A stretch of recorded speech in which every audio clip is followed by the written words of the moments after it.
Let me tell you about one of the wildest, pettiest, and honestly most satisfying acts of revenge I've ever been part of. It wasn't my fight originally, it was about my best friend and his family, but when I saw how a pack of greedy landlords tried to screw them over, I couldn't just stand by. And what happened next? Well, it became one of my proudest stories.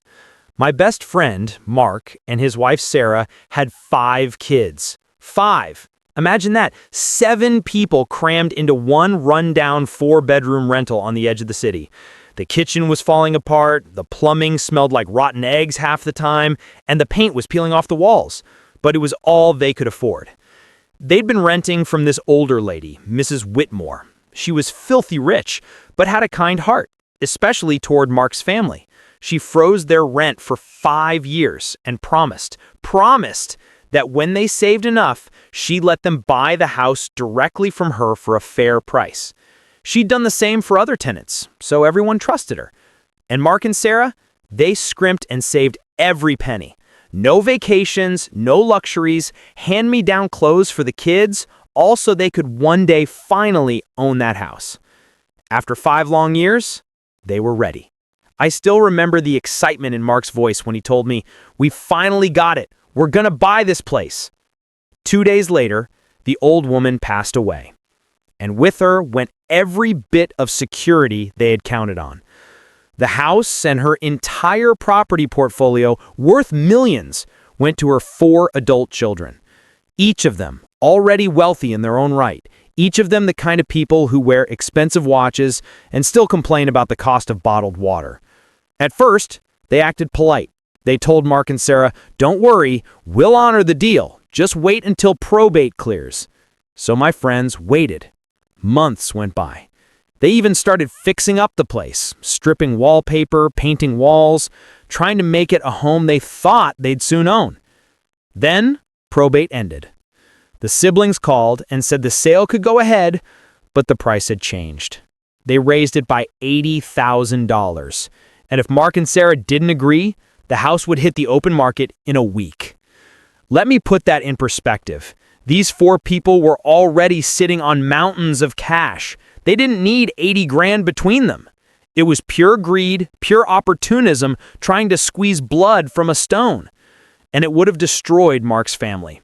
The bank loan Mark applied for was denied because the numbers didn't match anymore. They needed more time, but time was the one thing they didn't have. If someone else bought the house, they'd be forced out into a rental market that had doubled since they first moved in. A family of 7 would never find another affordable 4-bedroom in that city. When Mark told me all this, he looked broken. And I'll be honest, I was furious. I couldn't believe people who had everything would still try to crush a struggling family for a bit of pocket change. So while Mark scrambled to try and pull together financing, I started plotting. If those landlords wanted to sell the place, fine. But we were going to make damn sure no one else wanted to buy it. Step 1. Kill the presentation.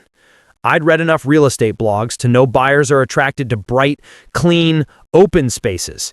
So we flipped that on its head. We pulled furniture away from the walls, crammed the rooms with extra stuff, borrowed ugly ornaments, and hung up motorcycle posters everywhere. Instead of spacious, the house looked cluttered and cramped. Step 2. Attack the senses.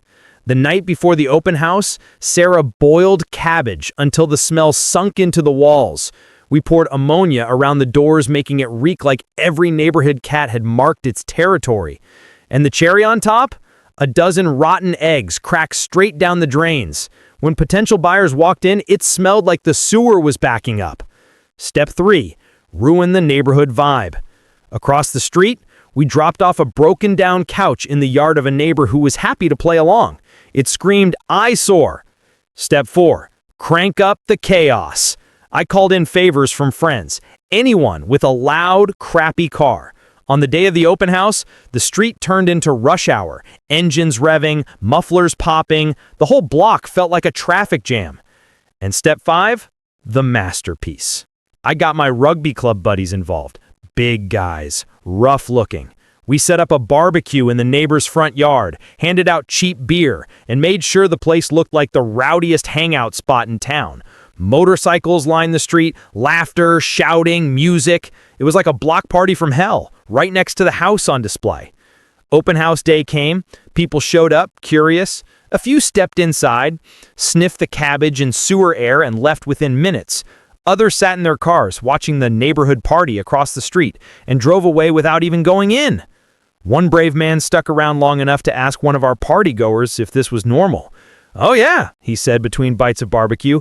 "Every couple weeks we're out here. Sometimes it gets even wilder. And hey, watch out for the drains. Tree roots clog them up all the time. Smells terrible." The man left. No offer. By the end of the day, only one offer was on the table. Mark and Sarah's. They still had to stretch themselves thin, but it was nowhere near what those greedy landlords had demanded. They signed the papers and paid the deposit right then and there. And because of strict anti-gazumping laws, when another buyer finally came in a day later offering $30,000 more, it didn't matter. The house was already off the market. Mark and Sarah got their home. The greedy siblings got stuck with less than they wanted. And me?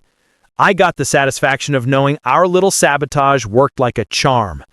Sometimes revenge doesn't look like fire and fury. Sometimes it's just a cabbage boiling on the stove, a few cans of ammonia, and some good friends with loud motorcycles.